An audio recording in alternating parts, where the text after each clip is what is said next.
Whoa, this thing's already on. Awesome. What is happening, everybody? All right, so transmission tune drag strip results. Want to bring this info to you. Also wanted to get it to you on a live chat, mainly because I know some of you guys may have some questions.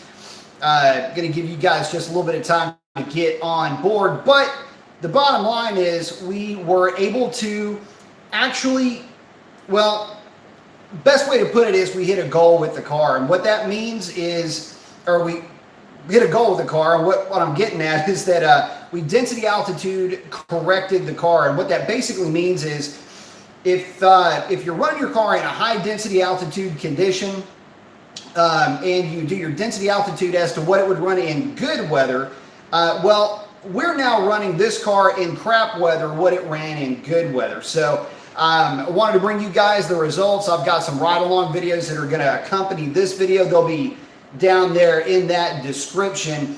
One of them my brother-in-law took from outside the car, and then one of them is a ride-along video. Actually, I have quite a few ride-along videos. I don't want to oversaturate the channel with too many of those ride-along videos, but this one was kind of fun. Or actually, a couple of them were kind of fun, so I'll probably will post those up as well. So, main thing I want to do though is get you guys the results. I'm going to touch base with everybody that's already in the chat so far, and then we'll get to those results and let you see how we're doing. I'm also going to give you guys some comparisons from some other older time slips from, say, February, March, April, that time of the year where it's just unbelievably nice down here in Houston. So, well, let's see. Bad Emmy's checking in saying, yo, what's up, Bad Emmy? Marcel's saying, what's up? What's up? Mike Corleone saying, good evening, Professor Mason, with the thumbs up. I like it. Rip 33 saying, what up, B? What up, Rip? Slick S550 saying, what up, Brian? What up, Slick? Jeffrey Bender, what's up, man? Saying, what's up, B? It's hotter in Africa here in PA. No doubt about that, man. No, it's hot up there. You guys get hit with weird heat waves up there, too. You got to deal with both of it, man, cold and hot. John Vita saying, B. Mason, God bless, as well to you. Daycab saying, hey, Brian, at Marcel Industries, and I rep Mopar today, repping his 4-door Hellcat up Highway 1. Boats don't handle. Yeah, they don't have to.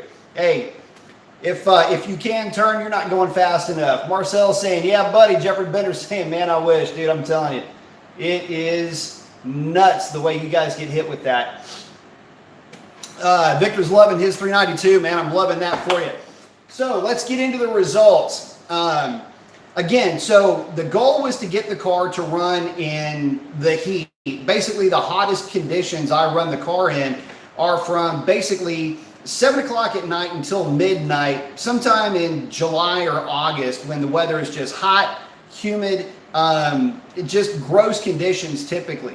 And also to give you guys an idea, the track that my home track is Houston Raceway Park. The track is best really when the DA is almost at its worst. From 7 to 9, when the DA is a little bit higher, the humidity is less. As the temperature drops, humidity will typically go up a little bit, and that has a twofold effect. One, track can go away a little bit, and two, when that humidity starts to go up, grains go up, car's just not going to run as good. So I would actually rather have a higher temperature than a higher grains any day of the week. But let's get to it. And again, I will be posting a ride-along and an outside the car video. So before I get into this, I want to talk about DA calculators.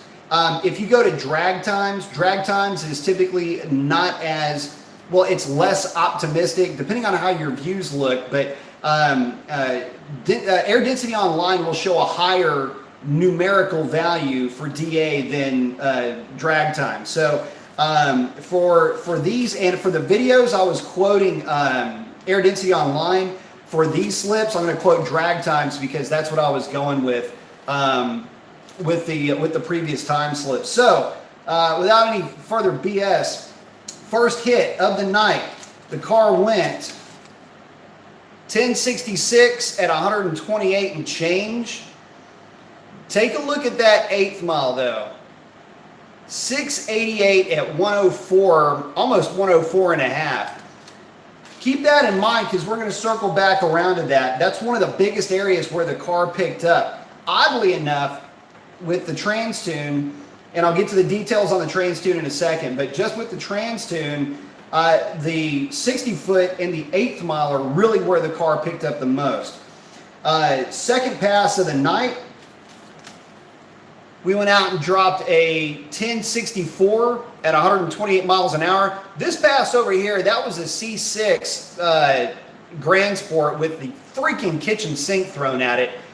And what's funny is that all the way up to about the 1,000 foot mark, I was ahead of him. He had to chase me down. Now, granted, there was a fairly significant difference in reaction time, but it didn't really matter. He was having to chase me down all the way down the track. But again, hats off to him. That car is fast as hell running that 10.0. But we ain't talking about his vet. We're talking about my Hellcat. 1064 to 128 with a 1.6 flat 60 foot. So again, that's really where my gains were with my trans tune. Last hit of the night. This is actually kind of an interesting pass, and I want to kind of walk you guys through this one. It went 1065 at 128, a little over 128 and a half. If you notice the 60 foot, if this thing will focus you, anyway, 60 foot's not quite as good. 8th mile an hour was not quite as good.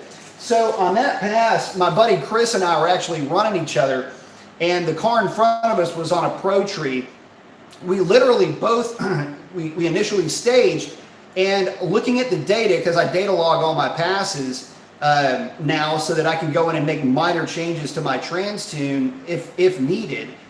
Yeah, I didn't even get a chance to stall the car. I literally launched dead off idle on that pass. No stall whatsoever. And she went a 10.655.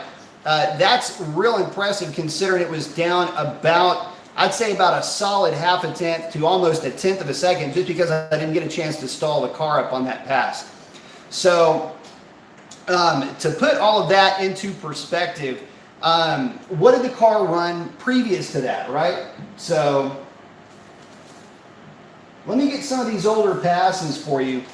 Oh, by the way, DA on those passes, just so we're clear, this is from drag times density calculator, DA forecaster, reporter, whatever you want to call it, 2,234 feet.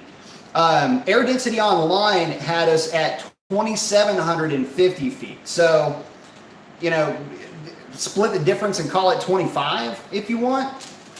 Anyway, getting back to it, here's and this is, by the way, this is the cool thing about this. We have officially DA corrected the car. Here's a pass from March 1st. The car went 1064 at 128 and a quarter. And the DA on this pass was negative 574. A swing of roughly almost 3,000 feet that I've corrected on the car. Basically, 2,700, 2,850 feet that we've been able to correct on this car. And that, by the way, is trending to be accurate. Here is a pass from April, 1068. At 128 and change. This pass showing about 1,400 feet. Probably about right, considering I know I was running race gas on that pass. Was running race gas on this pass. And what I've noticed, by the way, guys, not much of a difference between 0 and about 12 to 1,300 feet in density altitude, depending on the actual temperature outside. There's really no difference. I know that this April day was pretty dry. So again, the worst DA that I could find, but still very cool weather. That was a pretty good save there. That 1068. Here's another good one. You know, just to kind of put things into perspective on the spread of the car. This is back in February. I want y'all to notice that 60 foot time, 1059. But the car did run a 1074 at 127, almost 128 miles an hour. Still running a 6.9 through the 8th mile. That's back in February. And again, the DA on that pass would have probably been somewhere in the 0 to minus 3 to 400 foot range.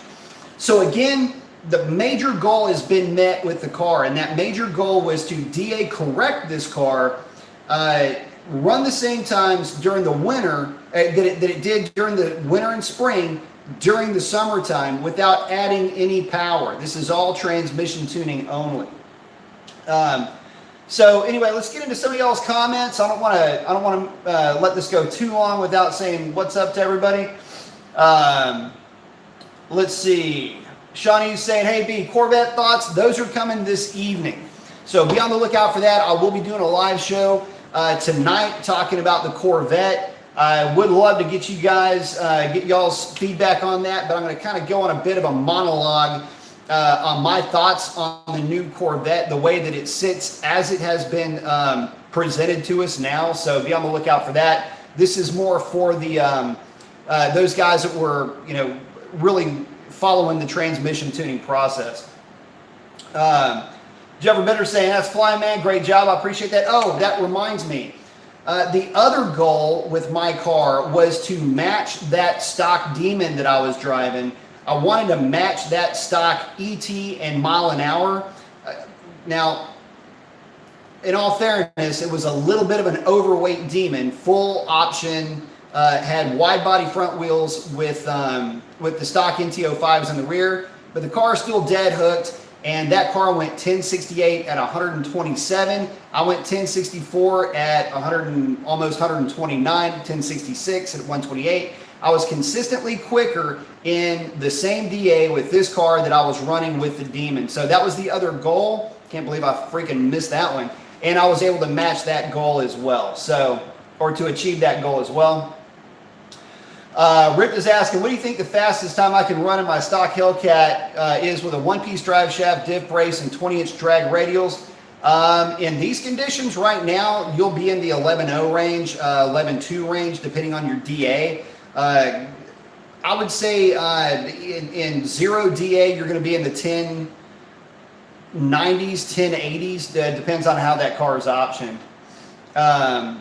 Jeffrey Bender's giving all the thumbs up. Mopar Man saying, what up, B Mason? 2 more missed weeks, but not good. One's hired, so I have a 15. Oh, I got you. Oh, wait, hang on a second. Mopar Man, thank you very much, man. I appreciate that very much. Saying, for my dude, Hellcat, Charlie, dude, and Revlon, back for good now, I hope, man. I love it. Thank you, Mopar Man. I truly appreciate that. Let me make sure I don't want to pass anybody up, but thank you so much, my man. I'll tell you what, this is right up your alley, Mopar Man. I mean, this is something that's really cool. We were able to DA correct this car with no extra power thrown at it, only transmission tuning. And leading into this, that's been the biggest deal. A lot of folks have said that it would take it'd take a pulley and a tune and a trans tune and all that other stuff to go 1060s in the conditions that we're running in, but I'll tell you what, man, I've been R&D'ing the hell out of this tune. In fact, I'm not quite done. There's just a little tweak I want to make to it, but I don't know. For now, I'm extremely happy with the way that the car responded to the trans tune that I put together. And it's because of support from you, I was able to do it, man. So this one's going out to you, brother. Thank you so much for that. You too, Riff. Appreciate that, brother. Don't want to. Let's see. I hope I'm not missing. Okay. Speed Freak saying Revlon is really coming along. Appreciate the updates for all of us. Question: running nitrous on a stock Hellcat with a proper tune, what kind of damage can it do to the motor, if any? Rick is saying, good question. With the right tune, it won't hurt it at all. Just don't get greedy with nitrous. You got to figure, a lot of the guys that are running quick with pulleys. Well, a lot of that, you're only getting 60, 70 horsepower with pulleys, and then from there, you've got to go with E85. I like the idea of low boost with just a hit of nitrous, especially if you live in the South where your DA, even if your DA is going to be about 3,000 feet above, let's say even 2,500 feet above sea level, or 2,500 feet above where your track's located, elevation wise, it's humid, it's nasty, it's gross. So I like the idea of doing it. I have been a part of the process of tuning a Hellcat low boost on nitrous, as well as built motors with blowers on nitrous and all that other stuff. I like the idea as long as you go with the right controller. Please don't go cheap, and don't think that nitrous is the cheap way out. It's absolutely not. You need a sophisticated controller to deal with a sophisticated vehicle, not to mention, please don't forget, you're dealing with at a minimum of 4,200 pounds worth of car before you get in it. You don't want to hit the platform, the car, with that much power, with that much load down low. You want to be able to phase that stuff in basically through the first second and a half worth of getting down the track, and then limit the nitrous to, say, 100 wet shot. But the problem that I've got with that is fuel distribution through the supercharger. You can have some cylinders that are getting good distribution, others that aren't. So use nitrous. I basically caveat emptor type thing, man. Buyer beware. Unless you go direct port, I don't really like the idea so much of just spraying into the throttle body on a positive displacement car. I know guys get away with it. I know guys run for a while with nitrous on the car. Typically when a nitrous Hellcat pops, I haven't been able to prove it, but I do think it's a fuel and nitrous distribution issue. You've got nitrous coming in as a gas, and you've got fuel coming in as a liquid, and that's not going to get equally distributed through the rotors and into the runners and all of that. It's not. So direct port, thumbs up, give it a whirl, all right. But unless that's the route you're going,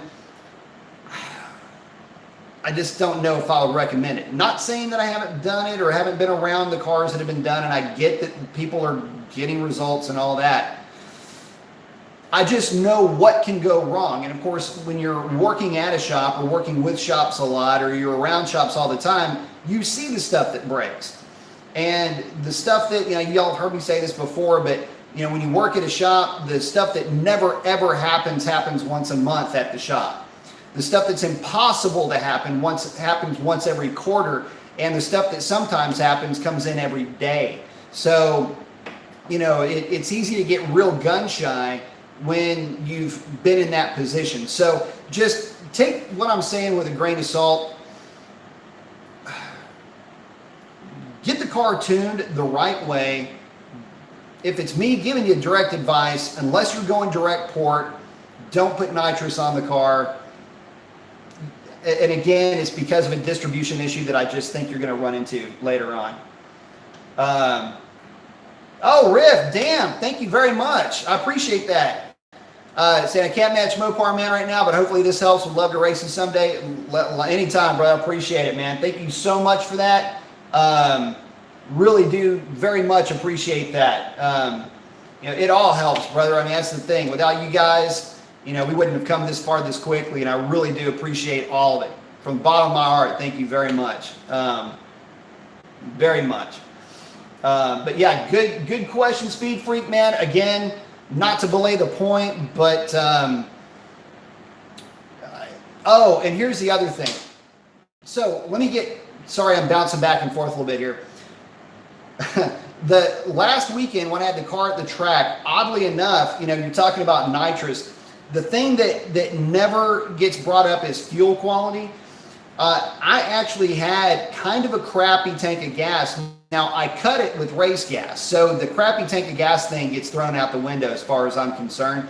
But in looking at the data logs, I was getting what I thought initially was false knock in places I normally don't get false knock with 93. It was actually kind of a bad tank of gas, and it was probably a little bit of real knock, and the knock sensors were bringing it back. You guys got to remember, I didn't really adjust knock sensors too much. I basically took a little bit out of the knock sensors just to chill them out a little bit, but a very small amount. Nothing like what you'd see from a canned tune or anything else like that. Extremely conservative settings here, guys, for that exact reason. So I'm running the car, getting my data and seeing that, oh, wait a minute, this is kind of a crappy tank of gas. I am absolutely going to have to cut it with race gas. Maybe throw an extra gallon of race gas in there just to keep this the octane rating right where it needed to be. And that's exactly what I did, and didn't have any real knock issues at the drag strip last week either.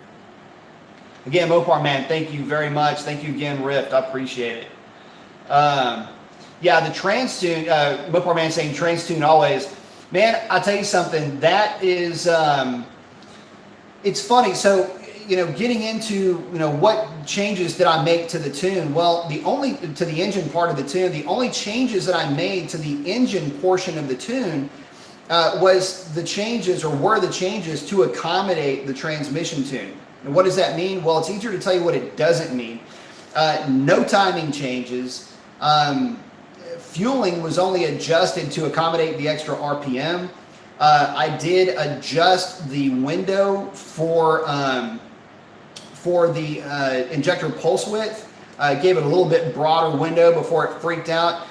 Monitoring the injector duty cycle very carefully throughout the pass, with understanding that, oddly enough, these cars get, with cat overtemp in play, get deep into the 90 percentile range of that injector duty cycle. So making some changes with the catalytic converters to chill that out a little bit so that it wouldn't go into cat overtemp, but yet still keep everything safe, keep my levels at a safe place. Those are the things that I'm taking a look at. And the things that I'm doing, keep in mind, guys, the car still has the stock catalytic converters on it. The car still has the original air filter in it from 2015. It just doesn't have any miles on it. The car does not have a catch can. The car does have a drive shaft and a diff brace, but that's it. Aside from the way that she sits right now, rear seat, that's delete, that's it. I mean, she's just getting on down the drag strip with just a bunch of stock or Mopar labeled products, on, or the car with a drag pad. So I can't really complain too much there. Rift saying the last time he went to the track, he raced another stock Hellcat that had front skinnies, and he actually pulled on me a bit. So they definitely help. They do help. You got to keep in mind that I'm saving about 80 pounds with the drag pack setup that I've got, with the understanding with that I'm not running the lightest drag pack. By far, I'm running the heaviest drag pack setup that there is. These Race Stars, along with the Mickey Thompson radials, are heavy by comparison. Nowhere near as light as a set of welds with a set of bias plies front and rear. For that matter, these radials compared to a bias ply, if I made the swap over, are probably a solid, I'd say 4 to 5 pounds lighter per tire. So there's that to consider as well.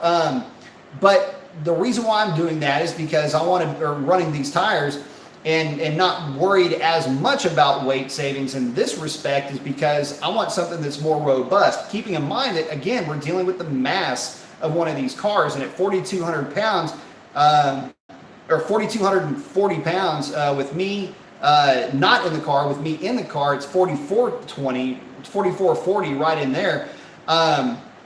That's a significant weight saving. So, or weight that the wheels are gonna have to deal with, the tires are gonna have to deal with, and also, just to keep the thing stable going down the track, that's something that I prefer to have. So, CJ is asking, what do you think of the new 2020 Corvette? I'll be doing a video on that this evening. Stay tuned.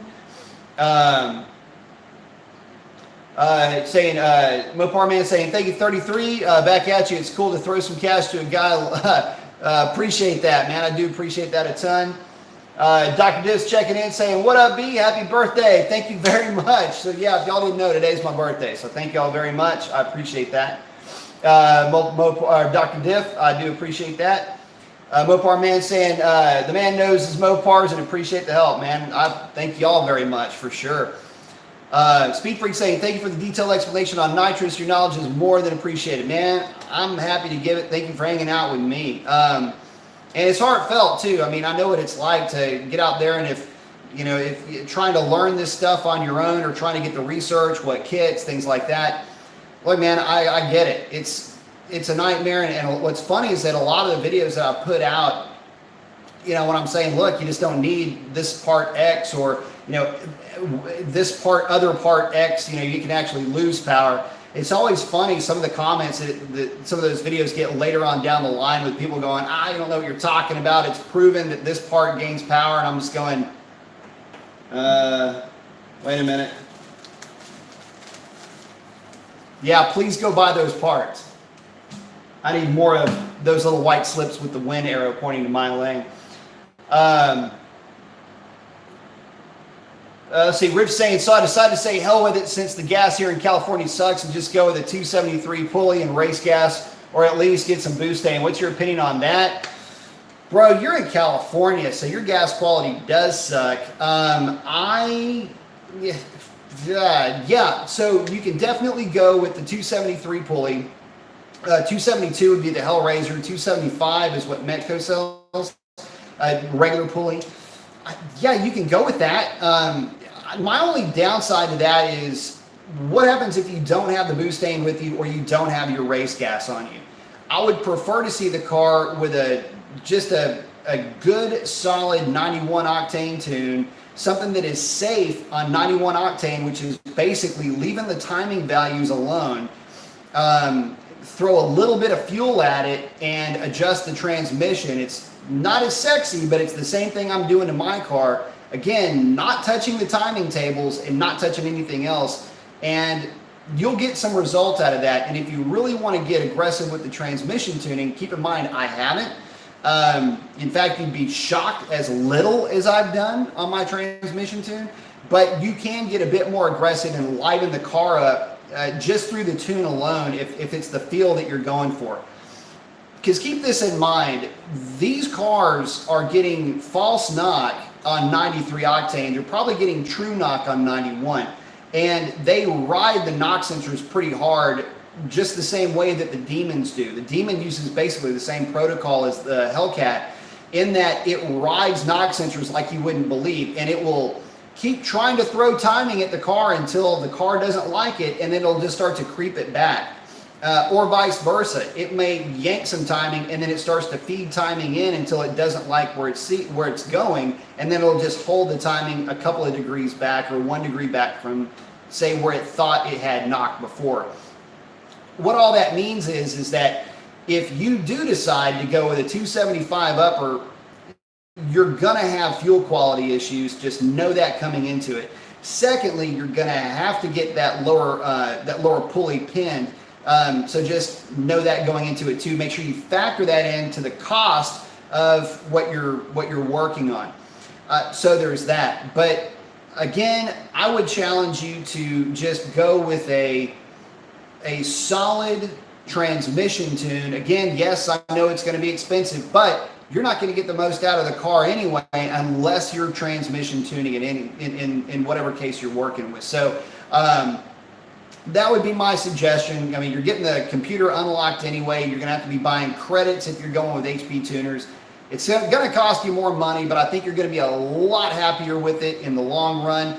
The little bit more that you spend, actually it's not a little bit, it's significantly more that you're going to spend, but the value in those dollars to do the trans tune and to liven it up through the trans tune, those dollars buy you more than the actual engine tune is going to get you. Think of, for your car, man, think of the engine tune as a supporting mod for your transmission tune.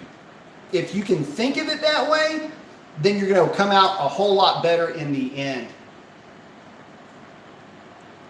Let's see. Jeffrey is saying, I was thinking of shooting a 50 wet in the scat, just a little, that's it. Any thoughts? Man, a 50 shots, you're not really going to notice a 50 shot on that car. You can run that, but again, go with the Nitrous Works controller. You're going to want to have everything.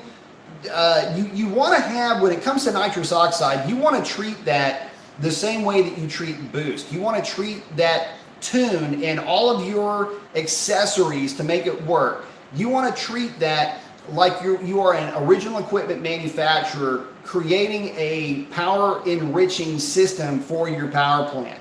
That means don't go cheap. Don't just buy switches and solenoids in a bottle. That's not the way to get it done. You want to go full kit, and you want to, and some guys run separate fuel systems, the whole bit, for that purpose. And again, it's, I I don't know, man. Again, when it comes to even the scats, I mean, I'm a much bigger fan of just having a real solid transmission tune.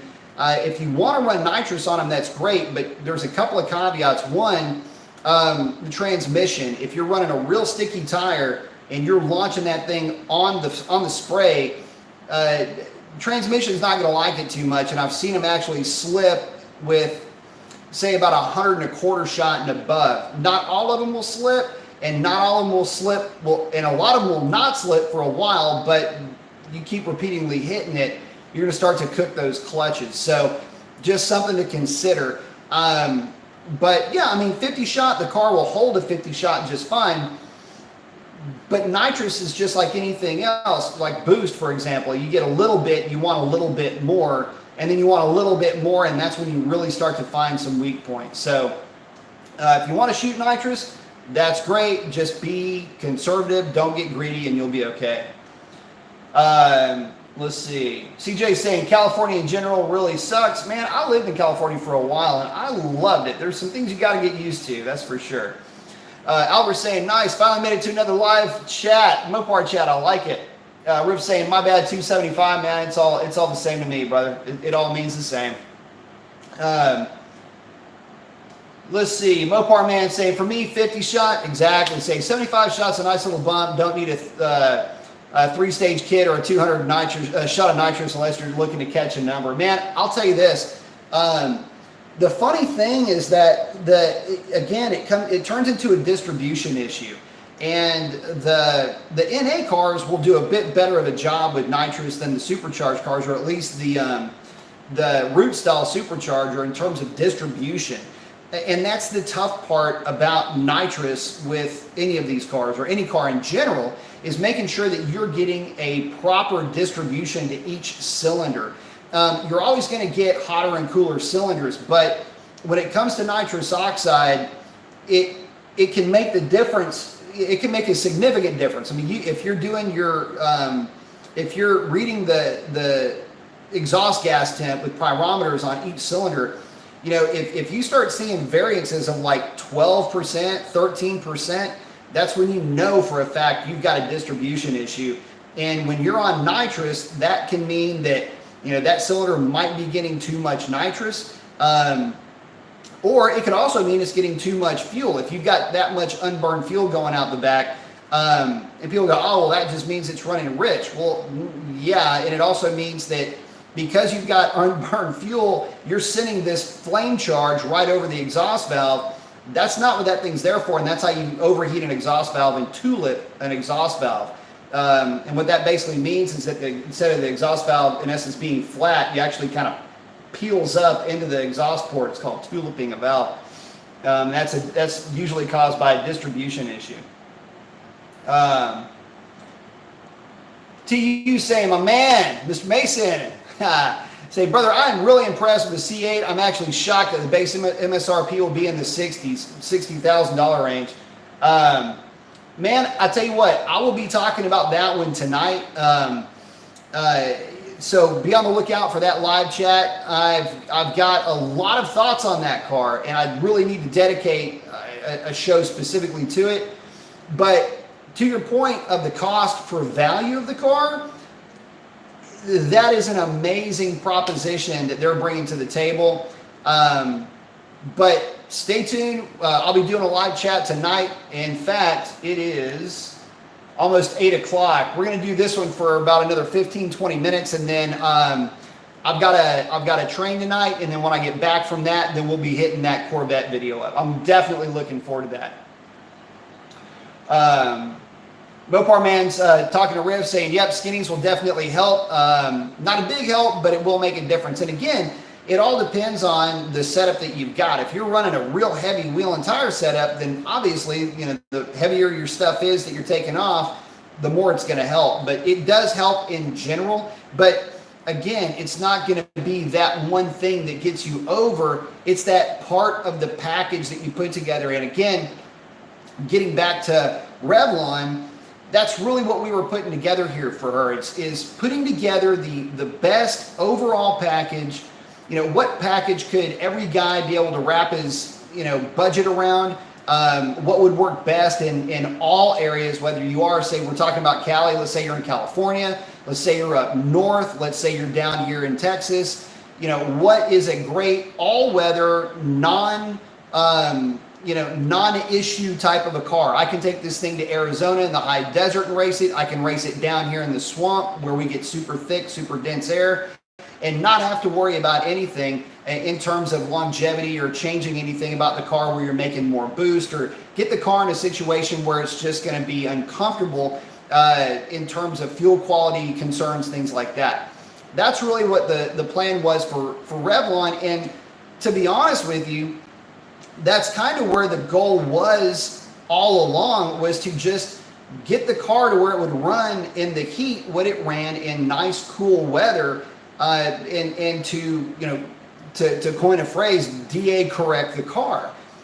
And we did it. And the weird thing about it, again, getting back to it, the weird thing about it is that everybody was saying, or not everybody, but I was getting a lot of flack for this, saying, well, you'll never be able to do that unless you go pulley, tune, injectors, all this other stuff. You're gonna have to make all this extra power. So let's talk about that for a minute. And for anybody that's watching this after the live show, they're gonna be going, my God, I thought he was gonna be talking about the car, that he's doing anyway, we bounce around a lot on this channel, so stick around, the ride's a lot of fun. But anyway, let's talk about the power equivalent that we picked up, because that's the other side of it. I can tell you about DA correcting a car, but unless, you know, it doesn't really resonate. It's like, I don't know what that means. Let me tell you the equivalent in terms of power that the car picked up. So in, let's say, zero air, which is kind of where my other passes were falling in line that I was showing you guys. Some were negative DA, some were positive DA, but the car basically fell in line at around a 10.63, 10.62, 10.64. The same times that the car is running now. In the heat, it was running in, let's call it a corrected of 0 DA. Because it doesn't matter. From 0, or from really negative 200 to, you know, plus 700, 800, it really doesn't matter. And really, even into like the first 1,000 feet is kind of a gimme, because a lot of times those temperatures are nice and cool, and, you know, you're not going to really get a big hit one way or another as far as performance. So, you know, call the first 1,000 feet a wash. Let's call it, say, 500 feet to 2,500 feet. Well, if the DA correction, just for any engine, doesn't matter if it's naturally aspirated or supercharged, as long as the boost ratios are the same, in other words, RPM for boost is going to be the same and not change with a boost controller, you're looking at a 3% power difference per 1,000 feet. And that's not me giving you those numbers. That's an aviation correction factor. It doesn't matter if, again, if it's supercharged, naturally aspirated, for every 1,000 feet of elevation that you gain, you're going to lose about 3% of power. And so far, we've been able to correct the car by about 2,000 to 2,500 feet. So you figure at least 6%, you could probably be generous and say 6.5%, but let's just stick with 6%, call it 2,000 feet, just for the sake of argument. We've done better than that, but just for the sake of argument. That's the equivalent, if you're going to take the car making 700 horsepower at face value from the factory, SAE rated, that's the equivalent of picking up over 40 horsepower, be about 42 horsepower that we've been able to pick up with the car in equivalence, in equivalent performance. And that seems to work out about right. Based on my experience with a car this heavy, making this much power, you know, 40 horsepower is about what you're going to need to pick up that 0.2 and 2 mile an hour at the end of the track. So, you know, to put it into perspective, you know, you'd say, you know, just for sake of argument, you could say it picked up a 45 horsepower equivalent, or maybe even a 50 horsepower equivalent in terms of power. Now, you might say, well, you should be able to get that kind of number out of a tune alone on this car. Well, not necessarily, because again, it depends on, you know, is the car on a cool down pass? You know, all of these passes are at normal operating temperature, by the way. I treat this thing the same way that I treat a car on a dyno. The cooling temperature has got to be at least 170 to 180 degrees before I make the pass. Trans temp is always above 140 to 150 degrees. Oil temp is, it never goes below 165 before I make a pass. There's no cheating the pass before I make it. It's just getting the numbers where they need to be. So I would say overall, that's a pretty solid result. So to put it into perspective, what kind of gain the car got in terms of power gain, if you want to look at it from that, or at least a power gain equivalent, that's where we ended up. Again, picking up more or less the equivalent of 0.2 and 2 miles an hour, or again, density altitude correcting the car down to what the car was running back when the weather was a lot cooler. Albert's asking, what can us Californians do to raise our octane safely over the life of the car? 91 octane as far as the eye can see in the great state of California. Man, Boostane, Torco are two products you can look at. Boostane is probably the most popular. So I would say, run with the Boostane and you'll probably be in pretty good shape. Aside from that, I don't know if you want to keep drums of race gas in your garage, but 100 octane race gas is really good stuff for Hellcats and for SRT cars. So there's another direction you could go, but realistically, just to have something in your trunk you can throw into the gas tank when you go fill her up, that's the best way to go. Just don't forget, run the car down to whatever level you feel comfortable filling it up. I always recommend never running the car below 1/4 of a tank of fuel. At that point, throw your can of Boostane or Torco into the tank, then fill her up and you'll be in good shape. Oh, Rich saying my birthday was 2 days ago. Hey man, happy birthday to ya. We're space babies, I like it. Albert saying race gas is a no-go. Yeah. Felix saying happy birthday. Thank you, Felix. Yeah, I would say go with the Torco on that one. Riff saying he got himself a fire suit for racing. Good idea. T saying, oh, where's your birthday? Happy birthday, champ. Love it, man. Thank you very much. Shawnee's saying, hey, his birthday was Friday the 19th. It's yours now. Yes, it is. Thank you very much. Oh, Riff, thank you very much, man. I appreciate that. Say, I wish I had more to give, bro, but happy birthday. My birthday was a few. Oh, man, thank you so much, my man. I do appreciate that. Mopar man saying, Sean, happy birthday too, man. I love it. Thank you all so much for the birthday wishes. Yep. Yeah, a lot of us were born around this time of year. That's pretty cool. I like that. Very cool.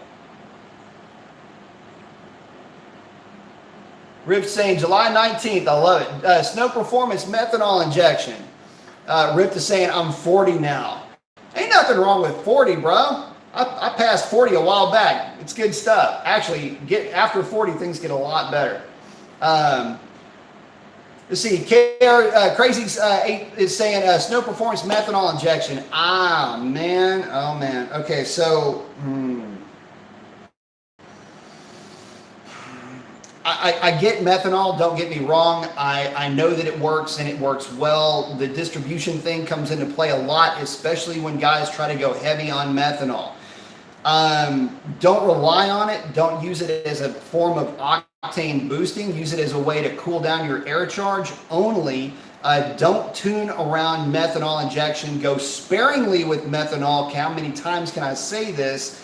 And you'll be good. I've seen things go south with cars that are tuned around methanol injection. Don't do that. Whatever you do, don't do that. If you are doing something now, where do I like methanol injection? I like it in small doses for drag racing. I wouldn't use it for closed circuit racing, but road course style racing in that respect. For half mile and mile events, I like the idea of methanol for those conditions, just to keep things cool and to help supplement not only your octane for the real high load. You're in 6th, 7th gear for a long time. You're going to need an extra hit of octane, not to mention the cooling factor, because you're generating a lot of heat for a long time. But aside from that, I don't like them for the street. I really don't like them for just drag racing for a street car. And my thoughts on them for any kind of use, again, it's in limited situations where the car is going to be under a heavy load for a very long period of time. Now, that being said, can you make more power with it? Sure you can. And especially if you tune around it. But, and it's a big but, you've got to remember that distribution and that dispersion issue that you're going to run into with these cars. Some cylinders are going to get hit harder with it than others, and you don't want to go throwing timing at the thing thinking that you're getting away with something when in reality you're just waiting to melt a freaking piston. So again, use it as a supplement. Do not tune around it. Use it very sparingly and you'll get the best results out of it. Mopar Man saying, happy birthday to you, Mopar God. Happy birthday to you, Mopar God. Man, I appreciate that, brother. Oh, damn, Mopar Man, thank you again. Just saw that come through. Thank you very much for the birthday hit, man. That's awesome. Thank you so much. Definitely appreciate that. Thanks, man. I really appreciate that. That's super cool. It's going into the tire fund right now, by the way. And speaking of that, so the tires that I'm running, Mickey Thompson ET Street are 305, 45, 17. Love these tires. They're lasting forever. And, you know, probably buy the track rental this winter. We are having Moparmageddon again this year. Looks like it's going to be January the 11th. So once I get the deposit put down on that, I'll be letting you guys know. Now, it's going to be a little bit different. I'll be doing a video on that, but since you guys are on here with me now, I'll go ahead and tell you. January 11th, weather permitting and all that kind of good stuff, we're going to have Moparmageddon again. This time, though, I'm going to limit it to 20 cars. I had 30 cars on the last one, and it got to be a little bit much to manage.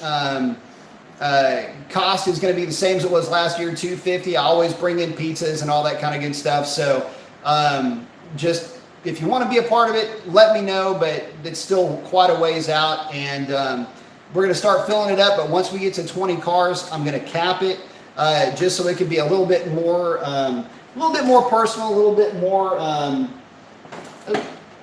got my bye flying over here, a little bit more manageable than it was this past year. Plus, I want to be able to hang out with you guys, have some fun. And again, thank you all very much, man. I truly do appreciate that. Oh, Crazy's saying Speedy's Garage just mounted a camera by his exhaust monitor false knot. His tuner wanted him to have that camera back there to see if he had any puffs. If you've ever seen a car go through false knock, what'll happen is remember when you're a kid and you see cartoons of trains and they go little puffs of smoke out of the stack? That's exactly what it does. It'll be clean, then it'll get this puff, puff, puff, puff. That's what it looks like. That's what he was looking for. Let's see.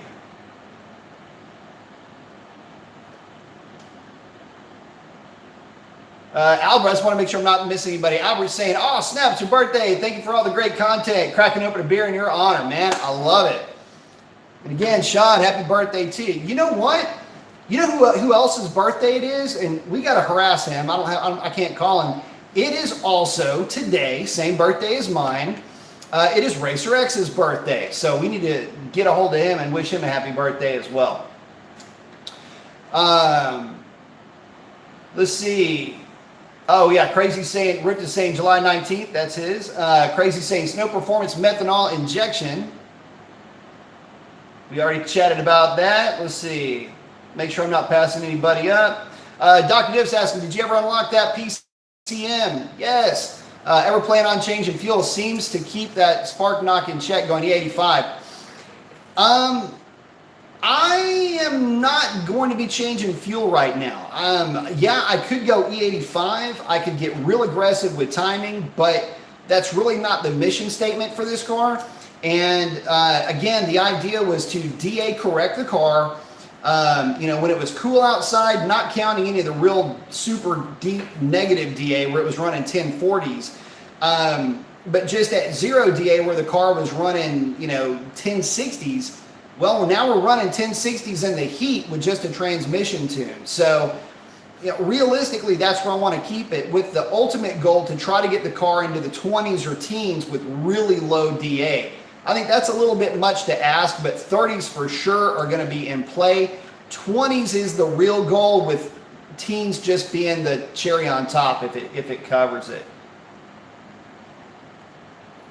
Mopar Man says, and 10 makes 50. Use this 50 bucks you can on you only, and Revline will be taken care of. Absolutely, man. I appreciate that a ton. And again, that'll be going into the buy. Oh yeah, so my wife got me. I can't really turn the camera to show it, or else the whole rig will fall down. But found me a 1950s General Electric refrigerator that belonged to a guy that owned one of the original Ford dealerships down here. So anyway, there's some family history with car stuff with my family and her family down here. Anyway, so I'll be doing a restoration on a 1950s General Electric refrigerator that, by the way, works better than any other appliance in the house. This thing, oh, and by the way, it's out here in the garage right now. I think it's kicked on 4 times, maybe 4 times since yesterday when we picked it up. So thing keeps everything ice cold. Cheers on that. Still has the old ball electric motor in it and everything. If you guys that don't know, I like to do that kind of stuff too. I don't really throw that up on the channel too often, but any chance I get to fabricate stuff or to, you know, redo just anything mechanical, I'll play with and hot rod. It doesn't have to be cars. Dr. Div saying probably taking his over to Alex after the new engine finally goes in to get the most out of it, shooting for 15 pounds of boost with 20 on that scramble button. I like it. My hat's getting all jacked up. What do you think of those pistons and rods that he's got? I think he'll be fine. I don't think his pistons and rods you're going to have to look out for. I think, you know, as always, it's going to be transmission at that point. But, you know, the pistons and rods that you got, I think are going to handle the power just fine. You know, it's just going to be a matter of, will the transmission hold it once it hooks? You got a lot of mass to get rolling, and it's going to be, well, you know how it is on the big end of the track. You got a lot of load at the end of the track with just wind resistance. So something to think about. But I think you're going to be good. Mopar Man saying agree 100% about the nitrous. Yeah, it's just it's a funky thing. Well, wait a minute. Hang on just a second. When you start to get into that, you know, the whole nitrous and distribution thing. Damn, Jay Poma checking in. Man, thank you very much. Saying happy birthday, broski. Got the 2 coming up. Got the arm flex. I love it, man. Thank you, Jay. I appreciate that, brother. Very much. Make sure I'm not forgetting anybody else in here. Albert checked in. Ha, beer on me, man. I appreciate that. Thank y'all very much, man. These are just now popping up, man. Damn, Slick S550, man. Thank you so much for the birthday wishes, man, and the contribution to the cause. Truly appreciate it, man. Thank you so much. Dang, guys. Ryan's in, dude. Thank you very much, brother. My old friend Ryan Zaplak checking in, saying happy birthday, my brother from another mother. Take the wife out for some Taco Bell because you know that's my favorite. I love it. Love you, buddy, man. I love you too, Ryan. Can't wait to get together with you soon, man. I really appreciate that. Thank you so very much for that. Thanks, guys, man. It's really super cool. I really do appreciate that. More than you guys know. It means a ton to me. And if it weren't for you guys, again, we wouldn't be as far as we are with her right now. And I mean, we're shaking up some folks, man. I'll tell you what, not for nothing, you know, the car's been, you know, I've had guys looking at the car, you know, the hood up after passes, and they're going, oh, is that the new Hellraiser pulley? Again, thinking that the car's got a pulley on it because of the ETs that she's running. But really, guys, it's just, again, it's a transmission tune with an engine tune that is only supporting the transmission tune as far as rev limits, things like that. Yeah, again, fuel windows, you know, some minor stuff in there, but no timing issues or no timing adjustments at all whatsoever. And again, just some things to help that transmission tune be as efficient as it can be without putting the car in any danger whatsoever as far as durability, longevity, or anything like that.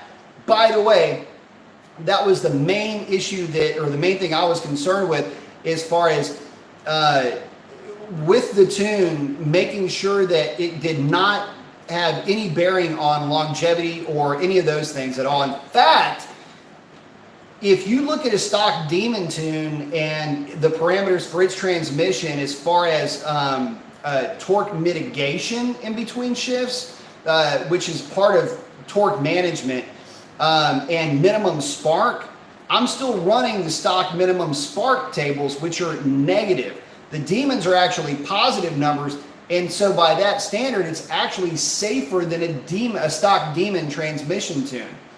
Again, I put a lot of work into this thing just to keep it super safe. That's kind of where we're at, and we still were able to pick up the 0.2 and 2 mile an hour, basically, or DA correct the car, so to speak. That's the thing that is the coolest part about this whole process. So again, I do have to admit, I have got so many data logs on this car at this point too. I have been data logging and making little fine adjustments. There's a gas station over here that I'm sure they think I'm stalking them, because I'll go out, make some hits, data log the car, park the car, go over the data, make some minor changes, fire the car up, and then make some more test hits. And there was one night I was out for literally 3 hours making test hits, getting every single shift point exactly perfect at wide open throttle, which is the only place I'm making changes to, guys. I love the way this transmission shifts stock, so I'm just letting her go through her paces and rock and roll. Not trying to get crazy with downshift scheduling like I did with Shalandra or any of that other kind of stuff. Just working on stuff that is quarter mile, because to be honest with you, the stock protocol is really, really good on these cars. At least it is on the 15s. Again, Mopar, man, thank you much. Jay, again, thank you very much. Albert's in. Slick S550, and my brother from another mother, man. Known that guy, known Ryan Zabalak for, God, I can't remember not knowing him. Thank you very much, brother. I truly appreciate that.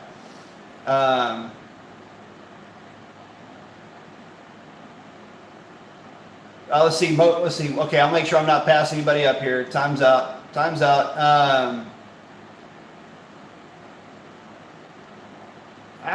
Sorry, guys. I'm just trying to thank everybody, and I blew right past and I got excited, and you know me. All right. Let's see. I think we're getting back to it here. Riff saying, "Make me look bad, Mopar man." Nah, man. I appreciate all of y'all, man. Thank y'all so much again. T saying, right on, man. I appreciate that. Mopar man saying, I'm with you on the vet. I think I know pretty close to what your vet video will say for the most part. I'll be back. Yeah, for sure. And again, guys, we're coming up on an hour, and I have got to, I'm in the process of cutting weight. I got to get some, get my ass to the gym. But I'm going to get through your all's questions and comments. And then after that, we're going to kill it at just a little bit over an hour. And then probably around, see, it's 8 o'clock, a little bit after 8 o'clock, probably around 9:30-ish, maybe 9:45, we'll get into that vet live chat. But yeah, I think you and I will probably agree with a lot of this, Mopar man. I am myself a recovering Corvette owner, so I'm kind of part of the club, so to speak. I get where they're coming from. I know what they're up to with the car. But yeah, check in, because I have a feel it'll be one of those deals where once I get started, I'm just going to keep going and going and going. So there's that in a nutshell. But yeah, it'll be a fun one for sure. Rift is saying, I have a red line Hellcat that I named JCat. Don't know if anybody knows what that means, but I think it fits Hellcats. Not sure what that means. JCat, man, let me know, unless I'm just not thinking straight. Rift saying, thumbs up. Everybody get the thumbs up. Mopar man saying, Rift 73, sorry, man. Try to keep B Mason and Revlon getting a little help here and there. This guy is worth it. He has the best live show on YouTube. Thank you so much for that. Do totally appreciate that. Marcel is saying, happy birthday. Saw the Instagram post a week or so. Looking ripped, buddy. Thank you very much. I appreciate that. So just as an aside on that, so I'm actually down almost 10. No, am I? Almost 10 pounds, and everything else has gone up. Cardio's gotten a lot better. You know, as far as rounds on the heavy bag, I'll be back into doing that next week. I don't like doing too many days in a row straight on the heavy bag, but I'm basically doing the HIT training with the bag. Not super deep into it, just kind of getting back into the rhythm of things, and then just mainly lifting. It's all HIT, so the high intensity stuff. You know, lots of plyos, lots of, you know, real quick, fast twitch stuff. Anyway, workout stuff. But got to stay in shape, got to get back into it. And so I appreciate that, man. I really do. Lots of hard work already going into it, but it's a work in progress, brother. And that progress is slow, to say the least. But I appreciate that, man. Again, Jay Poma coming in saying that. Appreciate that, brother. Thank you very much. Mopar Man said, I was supposed to start mine a month ago. 2 mechanics moved, and it's been 18, 19 days since. Damn, brother. That is brutal. Ray Press saying, happy birthday. Thank you very much. I love it. Speed Freak saying, and a happy birthday to you, brother. I just turned 45 on 7/1. 45, living like I'm 18 with these cars again. Absolutely. Absolutely. Shawnee's saying, thank you, Mopar Man. Turn 51. Don't tell anybody. I like it. Mopar Man saying, catching me. I love it. Mopar Man saying, you're welcome. Thank you, sir, again. Shawnee's saying, cold front moved in, dropped 20 degrees. Car feels sharp. Absolutely. I'll tell you what, I'll take any degrees down from where it is now, guys. It has been sticky hot down here, too, man. Of course, you know, being right here at the coast, you know, we get a little bit of a breeze, but even with that, it's still tough.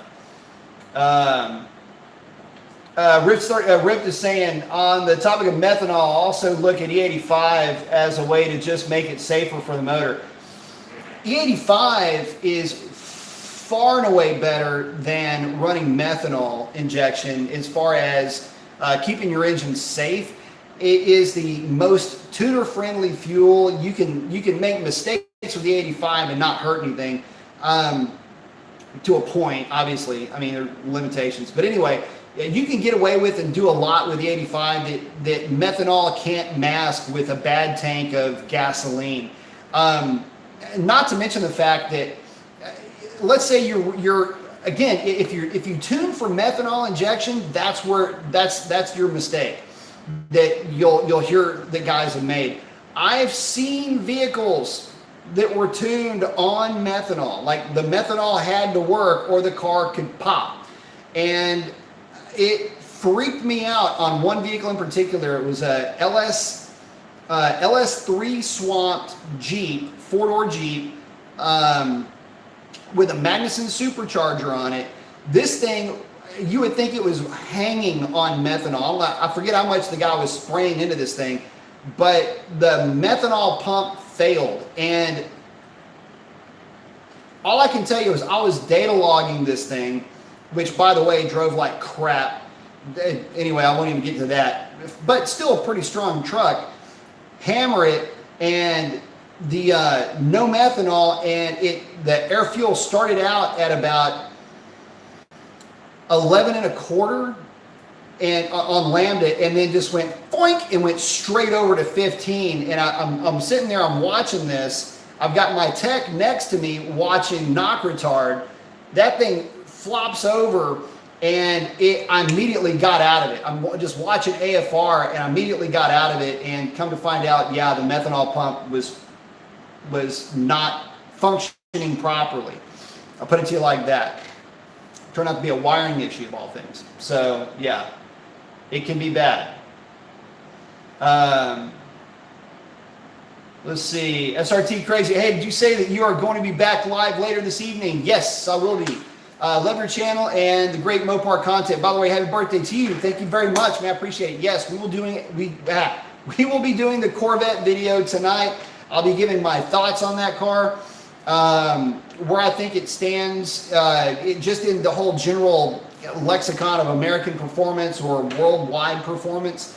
We're also going to be doing a little bit of comparing and contrasting to that car. I think you'll be surprised at where I go with it. Some of you might not be, but for the most part, where I'm going to be standing with that car, it could potentially not really offend anybody because it's an opinion of a car. It doesn't really offend anybody, but I think you might be surprised at where I am with that car in contrast to the GT500. Alex checking in saying, happy birthday, Professor. Our tuners can now make use of the second prime on the 5 and 6 speed autos. How much will this help out, and will it pick up time in the quarter mile? Let's see. The second prime on the 5 and 6 speed. Well, what I know about the 5 and 6 speed autos, I think you might be talking about if you're talking about the trucks, it's not going to help you out. Oh, you're talking about, are you talking about the kickdown? Be a little bit more specific, because that might be I might be misunderstanding the question. Anyway, I want to make sure I'm understanding the question before I answer that. A little clarification. Mopar Man saying, you take my old man Max Wedge Road Runner for one of the 20. If not, I'll bring the red eye. Absolutely, you can. Love to see that girl come down here. The main thing is just going to be the accommodations, depending on what you wanted to bring, if you're going to drive down or whatever the case is. And when we start getting closer to that, I'm going to let everybody know, number one, if you're coming in from up north, high altitude, and you don't live in an area like Chicago, Pennsylvania, Maryland, up there where you've got low D8 and you're low in altitude, you're going to definitely want to check your tune before you come to Moparmageddon, because I don't call it Moparmageddon for nothing. And every time I tell somebody you need to chill with your tune, that's typically about the time that something can go wrong if you're coming from altitude. So we've had guys make test hits that came in from up north on the street, and they were amazed at the differences they had to make on their cars coming in from higher altitude areas. But absolutely.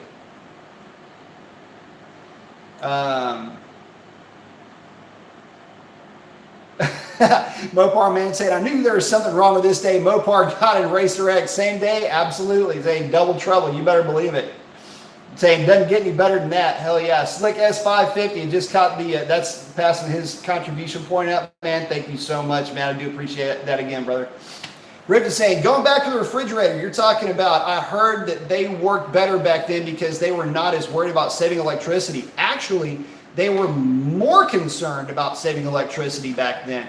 To give you an idea, the ball motors that are in those things, my 62 Frigidaire that's in the house, that's part of a matching set of Robin's Egg Blue Frigidaire Imperials that I found up in Pennsylvania, in a house that was getting demolished, if you can believe that. Anyway, the ball motors in these things spin very, very slowly, and they create a ton of torque.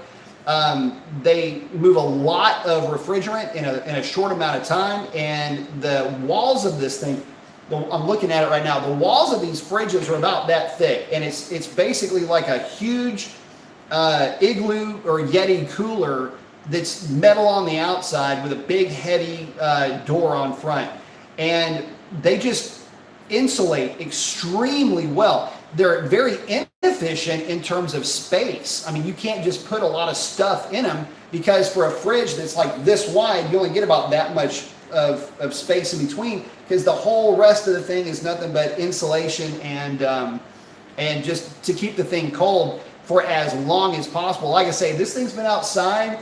It's in my garage right now. It's been in the heat, and I'm telling you, we've been sitting here for now an hour. The thing hasn't even kicked on. In my actual freezer, I've got a Frigidaire, newer Frigidaire stand-up freezer, and it's kicked on and off I think it's kicked on once already, but this other one, I mean, it never kicks on. So they're way more efficient. Not as good for, you know, R12 and all that other stuff that they used back then, but if it doesn't leak, you're good to go. And this thing, by the way, the folks that we bought it from, y'all are going to love this. Quick factoid. has been plugged in and running since new in 53, I think is the year of this one. The only times that it wasn't running is when the owner of the dealership that had this in his house, when they moved from their first house to their second house, it was unplugged to be moved. And then it was unplugged when he sent it to his body shop to have it painted.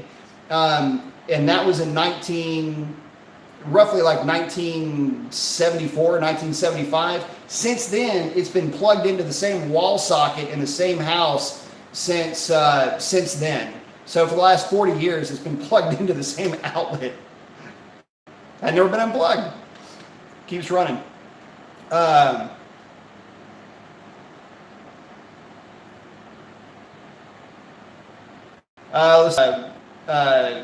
Beating up on the new stuff. Oh, dude, yeah, listen. Just from the stuff that I've picked up, is built like a tank. They just never fail, and the newer stuff does, just because it's not near as robust. Let's see. Oh, Rift is saying that, yeah, letting Mopar Man know he's got his channel. Oh yeah, check Rift's videos out too. He's got a Hellcat and SRT8. Y'all need to check it out. Crazy saying Jeremy Satira is doing some great tuning with HP tuners. Haven't heard of him, but it's not hard to do if you've got any experience behind you with these things. You gotta know how to speak Mopar, but as long as you speak Mopar, you'll be safe. Rift is hanging out with Mopar Man right now. Symphonic saying, oh man, can't wait for your thoughts later on the C8. Ford got killed by the C8. Yeah, a little bit. Let's see, hang on. Rift saying, sorry, I did not catch that. Mason, next time somebody does something on this channel, I will do my best to be a good moderator. Oh, don't worry about that. I just passed over, man. Don't worry. Don't sweat that one. You're good. Jeffrey saying, happy birthday. Thank you very much, Jeffrey Bender, the Enforcer. Mopar Man says, that's great, Rift. All the more better my channel will have is 69 Roadrunner.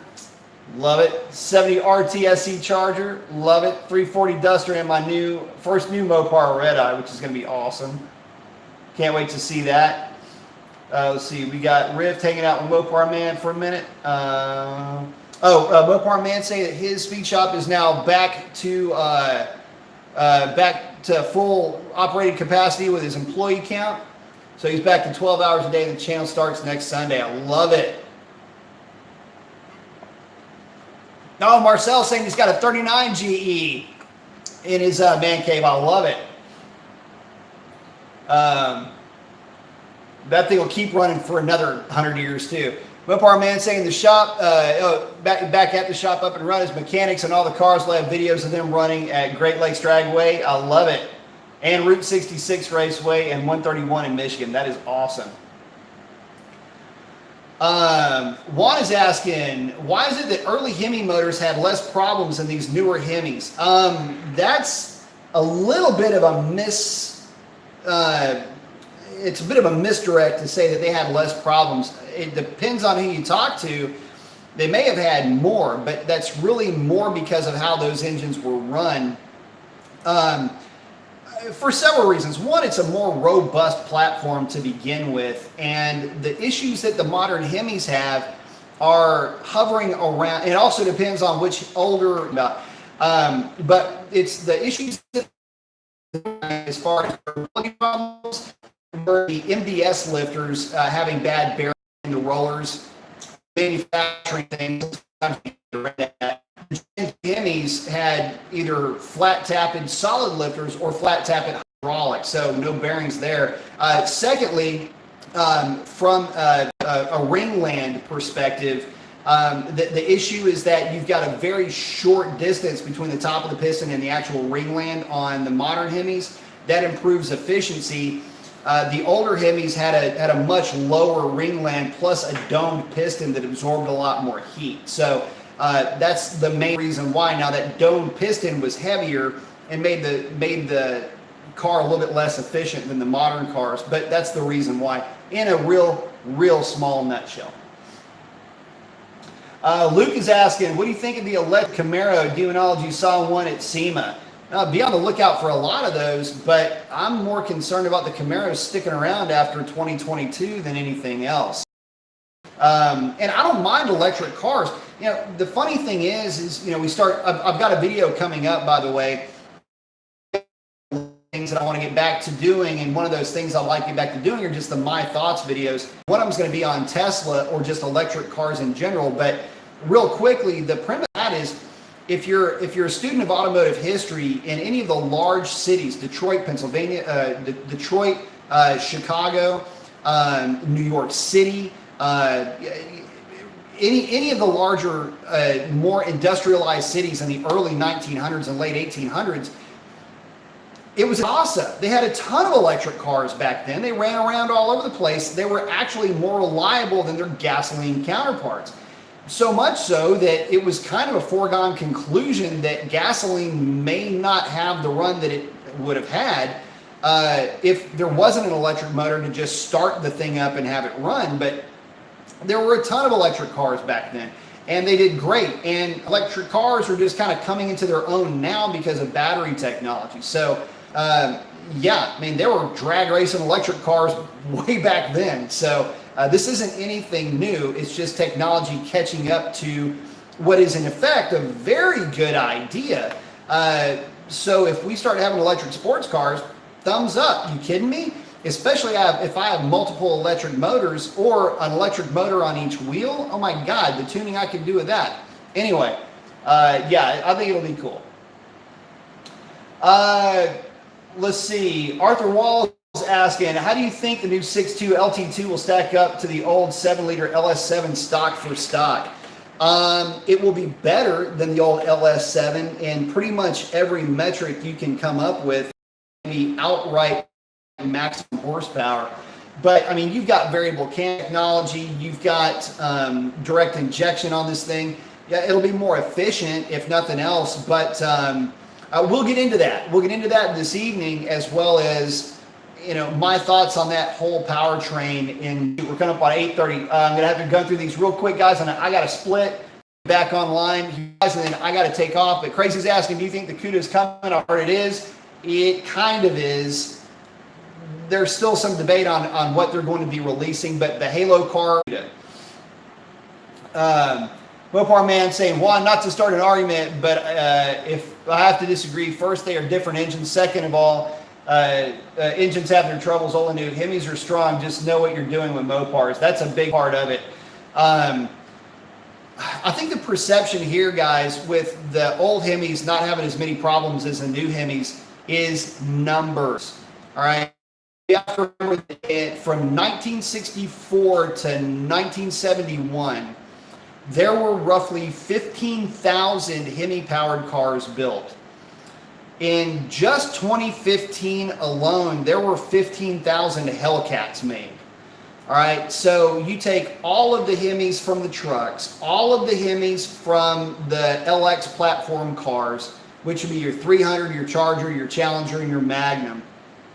Take all of those and add them up. We're talking hundreds of thousands of engines here versus 15,000.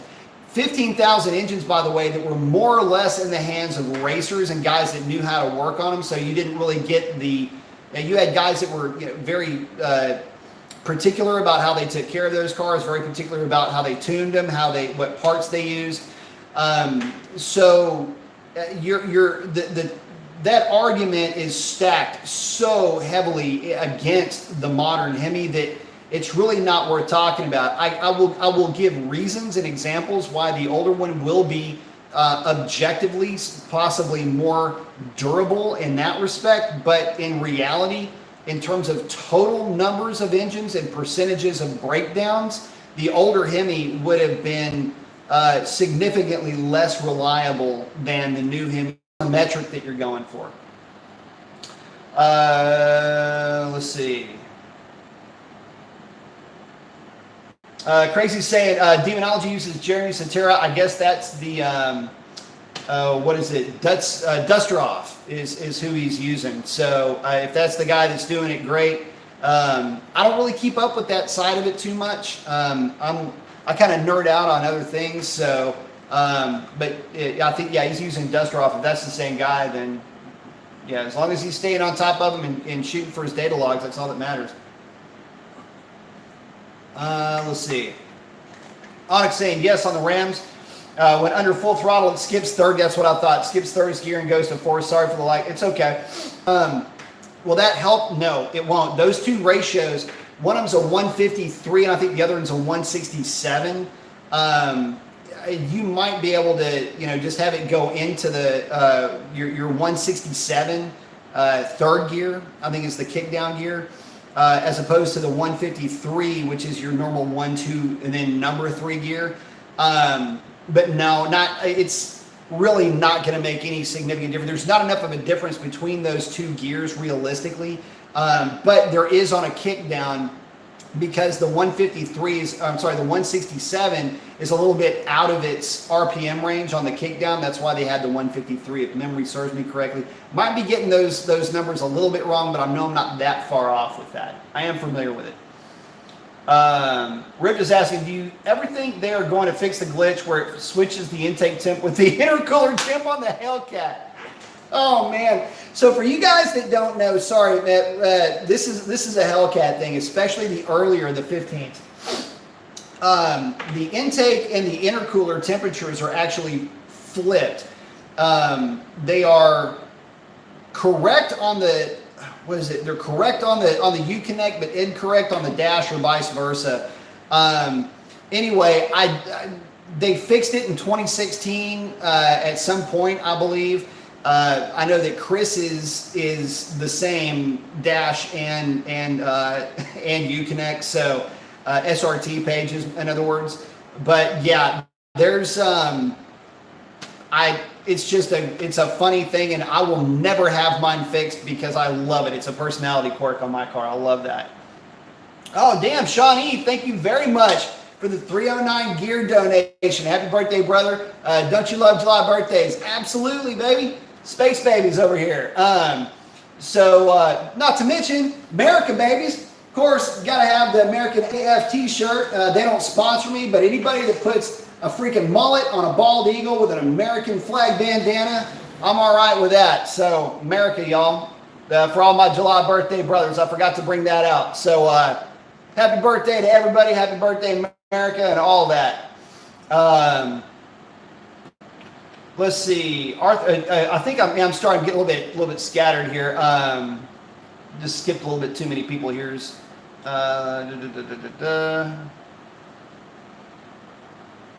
Mopar man saying agreed be made. Arthur saying I love the My Thoughts videos. I've got quite a few that are keyed up. Thank you very much for that, by the way. I've got some that are keyed up that I'll be doing here relatively soon. I got about 4 or 5 that I'm working on right now, trying to get a kind of a flow going.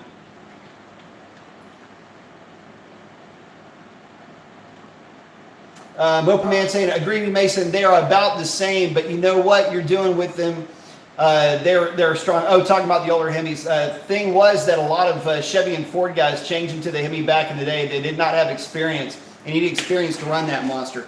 Still holds true today, brother. I mean, look, you've got, ever since Mopar has been Mopar, you've got to speak Mopar to know how to get the best out of it. There are a lot of 392s and a lot of 57s that have met their demise from guys that had great intentions and a lot of experience tuning, say, a Windsor platform or an original small block GM platform. Once you get into the Mopars, though, things change quite a bit. And if you try to use that same mentality, you're going to start running into problems with Mopars. You have to be able to speak that language. And if you don't, that's really where you run into problems. And again, you've got to have a Sherpa on that journey. If you don't, it's going to be a pretty strong learning curve until you start to understand the differences between the two platforms. It's still suck, squeeze, bang, blow, air, gas, all that. But it's the dynamics of the engine, especially the Hemis, the true Hemis, you've got to be real careful with. And the same applies back then as it does now. They're a little bit more forgiving than the newer engines, but in general, you get greedy with the Hemi, and that's where things immediately go south for you. 100% agreed. And by the way, Shawnee, thank you again very much for that.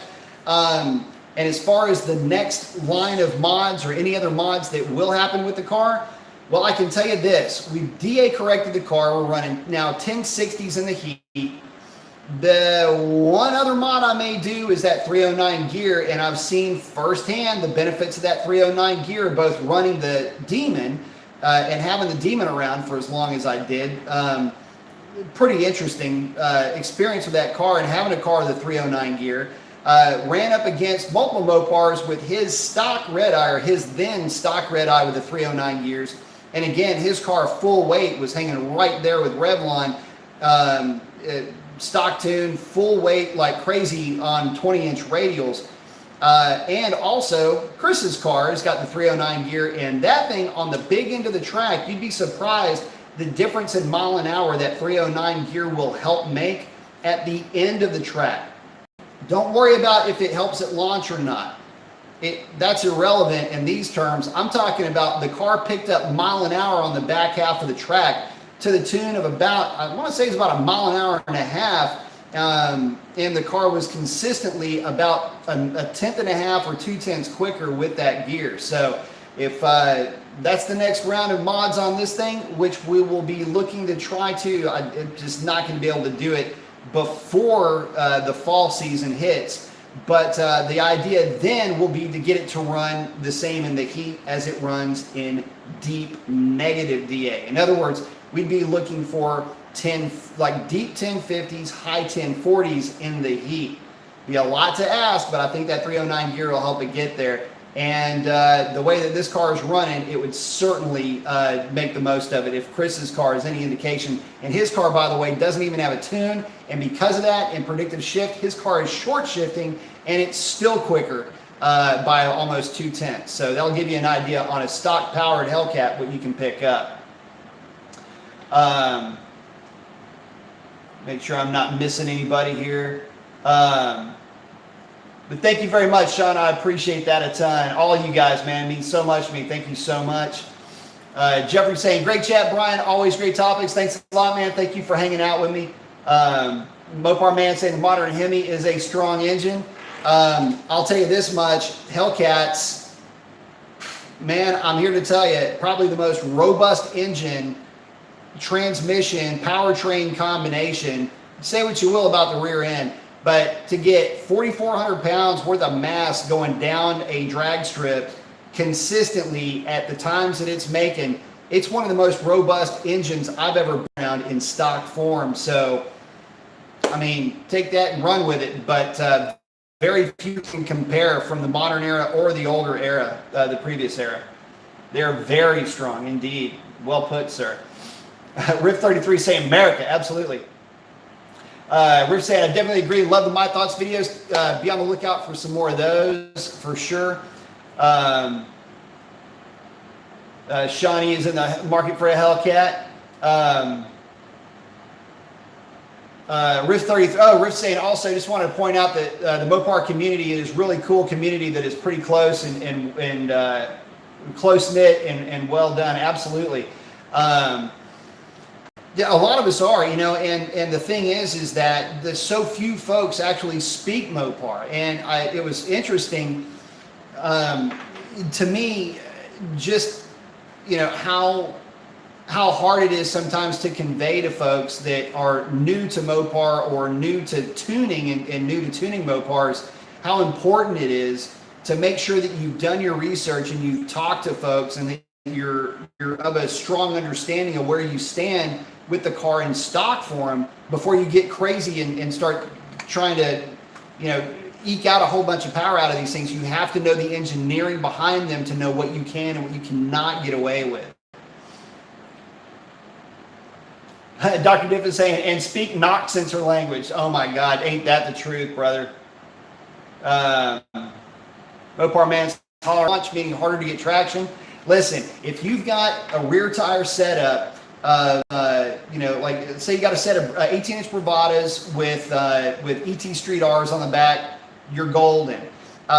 If you've got the stock rear wheels on Tri-5s, it's not going to really be that much different than than the stock gear that you have. But it will be, it'll want to haze the tires a little bit more on the 2-3 shift in that configuration, but it's not a guarantee that it won't hook.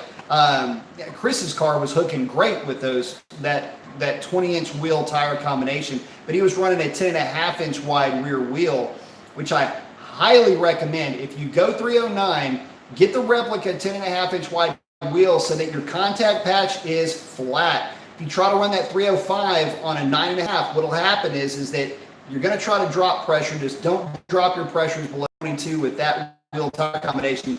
That contact patch will cup in the middle, and you're going to get a funky twin stripe tread pattern. I know this because I've pattern tested those tires, and even on 10.5-inch wide wheels, if you go even below, even getting into 22, you'll still get a little bit of a lack of patch, a little bit of a cup, with the idea that on a prepared track, it'll help bite a little bit more initially. But again, even then, it could create some issues for you, even with a stock gear, much less a 309. So, but on the track, if you're running an ET Street R with a set of bravados, you'll be in good shape. Just as good as well with a set of 17-inch with the ET Street Rs.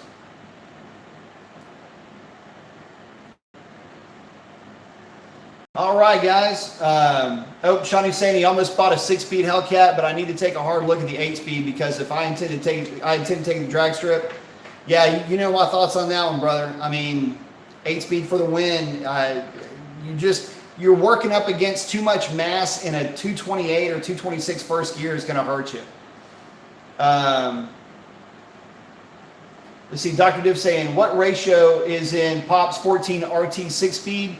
That one is that one might be a 262 car. A lot of the 6-speed is going to be a 3, depends on the wheels. If it's a 20-inch, it'll be 392 gears. If it's a 17-inch wheel original car, it'll be 370s. That's when you'll have to check, though. Let's see. Moparman saying, yes, you do. You run the manual better than most, but that 8-speed automatic is a mother. Yeah, it is, for sure. Well, guys, listen, I got to wrap it up. I've got to hit the. I got to go train. When I get back, we're gonna be doing a Corvette, my thoughts on type of video, but this is gonna be a live chat. It's almost 9 o'clock. I'm gonna try to get my stuff knocked out here. And be back to you guys hopefully by about 10 o'clock. So let's talk about that Corvette this evening. So guys, I will see y'all. If y'all can make it, awesome. Thank you guys so much for the birthday wishes. Happy birthday to all my July peeps. Thank all you guys for contributing to the cause. I truly appreciate that more than you can imagine. Keeping Project Revlon rocking and rolling, man. I really do appreciate that. I hope that the content that she's giving you is helping you guys learn and letting you guys see how much fun you can have with these things without throwing the kitchen sink at it in terms of a bunch of parts that cost a lot of money. But y'all, I'll catch y'all this evening on that vet show. Y'all the great one. That's a wrap. Adios.